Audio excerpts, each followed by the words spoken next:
So yeah, with that, I'd like to hand over to Prabhat.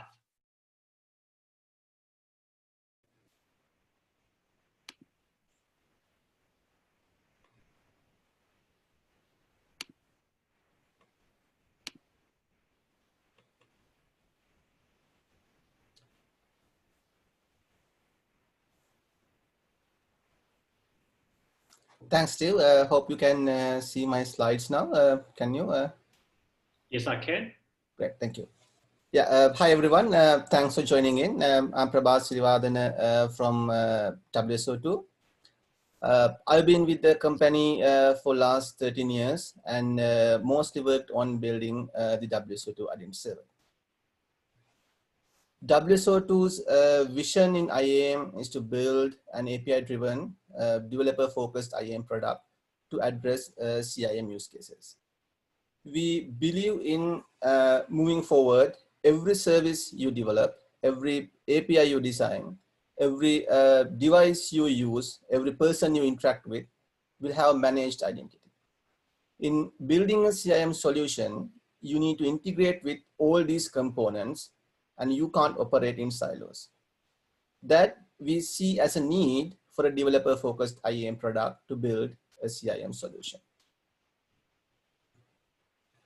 Identity Server is an open source IAM product released under the Apache 2.0 license. At the moment, we have 200 plus paid production customers and 500 plus educational institutes using Identity Server globally.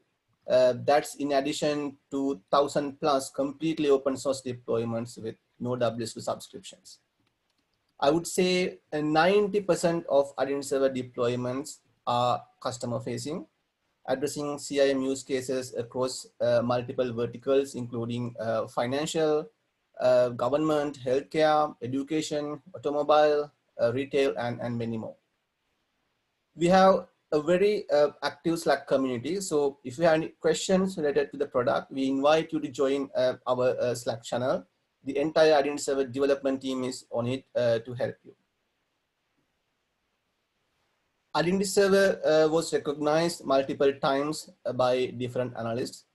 KuppingerCole named us an overall leader in the Leadership Compass for Identity API platforms in 2019 and an innovation leader in the Leadership Compass for CIAM platforms in 2018. With the little background I shared with you with respect to the company and the product, I believe will qualify us as a well-established vendor in the domain to talk about CIAM. The major goal of CIAM is to drive the revenue growth by leveraging identity data to acquire and retain customers. It will build an identity-centric ecosystem to nurture an anonymous website visitor into a well-known loyal customer. We have come across multiple phases in the past, and today at the age of customer, identity has become the glue for all contextual marketing. In doing that, in our journey towards CIAM, we face multiple challenges. In a typical workflow, many follow to onboard a customer. We start with an anonymous website visitor, then nurture this anonymous website visitor to a lead and to a qualified lead, and finally to a customer.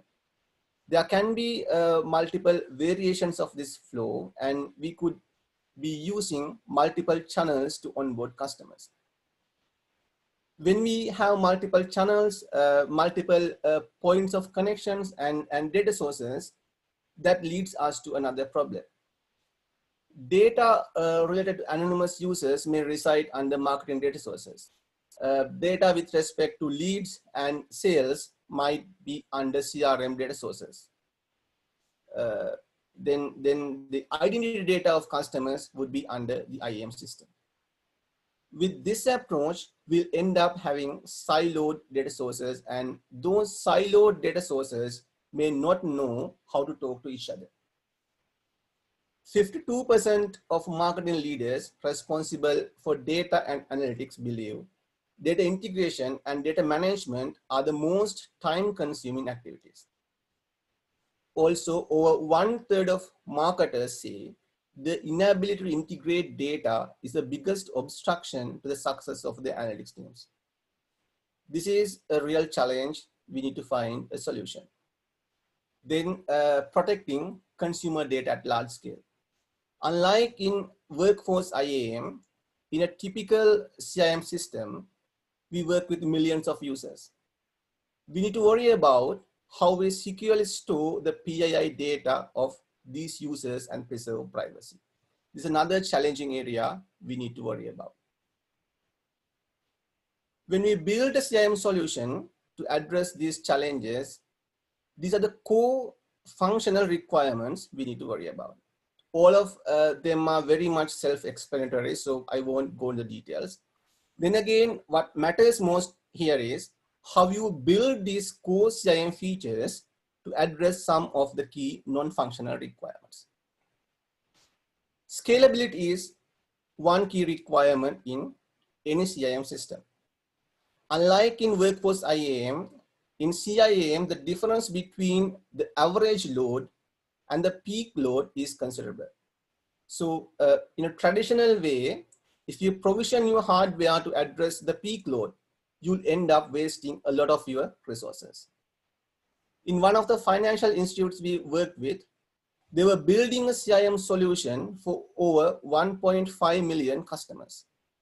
On an average day, they expect 350,000 logins, having daily peak times around 9 to 10 a.m., 12 to 1 p.m., and then 3 to 4 p.m. Even if we assume 300,000 users will log in the system during this 3 hours peak time, the expected load per minute would be around 1,700 users. But in 2 days every month, they expect 5,000 logins per second, that is 300,000 users per minute. Those 2 days are the payday and the day after that. So the average load is 1,700 logins per minute, while the peak load is 300,000 logins per minute. So that's a huge difference between the average load and the peak. So just having the ability to address scalability needs is not just enough. Your CIM system should know how to auto scale up and down based on the demand. Then the security. If you handle any customer data, the security should be one of the topmost priorities. You would need to worry about how your CIM system stores and processes PII data, how it talks to external systems, and also how the communications happen among the components of the CIM system itself. Also the customers, they do expect some control around how you collect, store, manage, and share their profile data. Any misuse of customer data, whether deliberate or not, can significantly damage the brand equity. Yahoo, for example, was in the middle of a series of data breaches a few years back that exposed the PII data of more than 1 billion users. That did cost the company 350 million USD. They had to lower the sales price of its email and other digital services, which they had sold to Verizon, from 4.83 billion to 4.48 billion to account for the potential backslash from the data breaches. Usability is another key aspect. There are two types of users who need access to your CIM system: your customers and some of your employees. The customers demand low friction access both during the registration flow and the login flow. Then some of your employees like help desk administrators or the CXOs. CXOs especially would expect your CIM system to build dashboards to give a better business oversight. Then comes the extensibility. Both the extensibility and the developer focus go hand in hand. Organizations need continuously improve the level of consumer engagement and adapt to the changes in technology, business models, competition, regulations, and customer preferences. To address that, you need an agile, event-driven CIM platform that can flex to meet both new business opportunities and new challenges. So your CIM system should be able to address common CIM needs out of the box, while its architecture should permit extending the platform to address unique business requirements. That's why we see CIM is a solution you build, not a single product you buy. Then again, there's a misconception that some do sell CIAM as a product. If you are familiar with ESB or the enterprise service bus, that this is quite similar to how some sold ESB as SOA or the service-oriented architecture probably decade back when SOA and ESB were quite popular. SOA is in fact a pattern, and ESB along with other integration tools and proper architectural designs help you build a service-oriented architecture. ESB itself, you cannot call it SOA. The same analogy applies to CIAM. And identity provider itself alone doesn't bring in CIAM. It has to be integrated with other systems like CRM systems, marketing platforms, e-commerce platforms, then fraud detection systems, risk engines, CMS systems, data management platforms, and many more.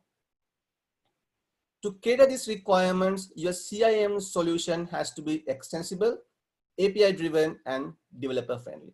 That will help you reduce the cost as well as the time to market. Over the time, we have spoken to hundreds of customers and probably thousands of leads. From all those conversations, what we have learned is different customers are at different levels of maturity in building a CIM solution. Some even don't know they are doing CIAM. Most businesses do start with level 0 or non-existence. At this level, you don't worry about tracking any customer interactions. Probably you don't have an online portal, and probably you don't do any sales online. In case you have an online portal, you may use it only to share your product and contact information and would not expect any dynamic customer interactions. Probably you may use systems like Viber, WhatsApp, or a phone line to accept orders, but still you don't worry about tracking who places which order. Many restaurants, taxi services, retail stores, and family businesses follow this model at the start.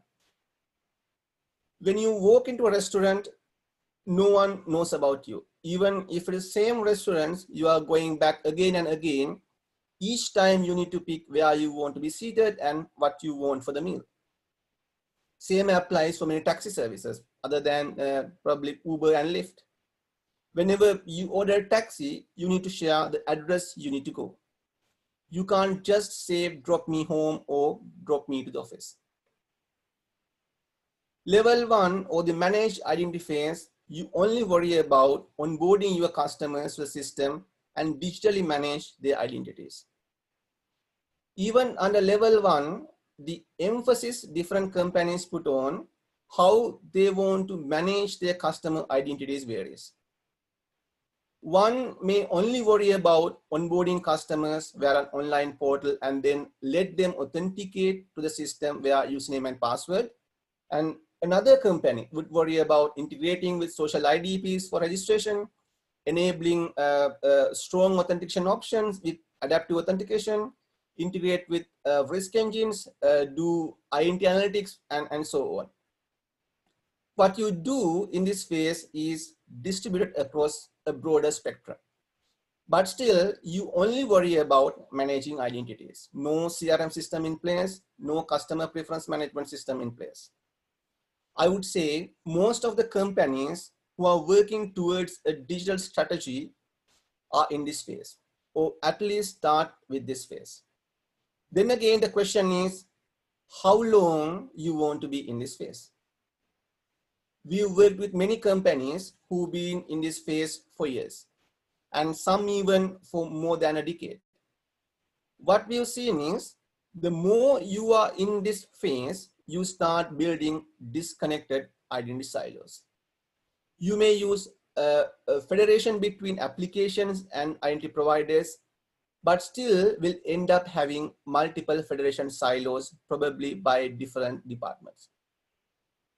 Each department may have its own identity store and identity provider, which will result in duplication of identity information across the company. Level 2 is one step forward from the managed identity phase. Here you have an identity management system in place, and you also worry about having a CRM system, a marketing platform, an e-commerce platform, a CMS, a data management platform, and many more to know about your customers better. One deficiency we see in the companies in this phase is, even though they collect customer data at different contact points, the data sources are still disconnected and does not help in building a unified profile for a given customer. When you want to generate a report across multiple data sources, that would require high labor intensive process with human involvement. And even in some cases, you may fail to find a correlation among different data sources. This is in fact the phase we see a company would start worrying about a CIM system. Once you are in this phase, you'll understand the benefits in building a unified view of a customer. And at the same time, you'll start realizing the deficiencies in a current system that prevent you from getting there. Level 3 is the connected phase. This is the phase where you start integrating your IAM system with your CRM system, marketing platform, e-commerce platform, CMS, data management platform, and others. This helps in building a unified view of your customer, so you can see how long it took to nurture an anonymous lead to a loyal customer. Progressive profiling is too part of this phase. When you onboard a customer, you only request a minimal set of information. But as he or she starts using the system will start learning more. The system can learn more from the user's behavior or else directly ask from the user for inputs. Irrespective of how the system learns about the user, it will feed the data into the IAM system using APIs. This helps the IAM system to make much informed decisions with respect to the user's actions, as well as share a unified profile of the user among all the other applications. Another advantage you see in integrating IAM with other business platforms is that you can track the customers across multiple platforms or multiple devices. Most of the marketing platforms track users by cookies. So when you use cookies, you can't track a user across multiple devices. But having your marketing platform integrated with the IAM system helps you identify user interactions across devices. This is one reason, I would say arguably, why Google introduced Gmail. You are always logged into a Gmail account, so Google can correlate your search patterns with your identity, and they can do that across all the devices. Then again, Apple ID, probably introduced for the same reason. When you use Apple ID, Apple knows which apps you use from your mobile device as well as outside of your mobile device. To build a CIM system in this phase, you would need more than an identity provider. You need to worry about integrating systems, exposing data as APIs, managing those APIs, and many more. This is why we see many customers in this phase work with system integrators to build a CIM solution if they don't have a strong development team in-house. Finally, the level 4 or the optimized phase. Omnichannel access is a key feature we see in the companies who operate at this level. In an omnichannel environment, the customers interact with the businesses via multiple channels, but will still get a seamless, continuous user experience. For example, if you use a Newsweek iPhone app to highlight some content, once you view the same from the web, you should find it still highlighted. Amazon, in fact, took the retail order placing system to the next level with Alexa.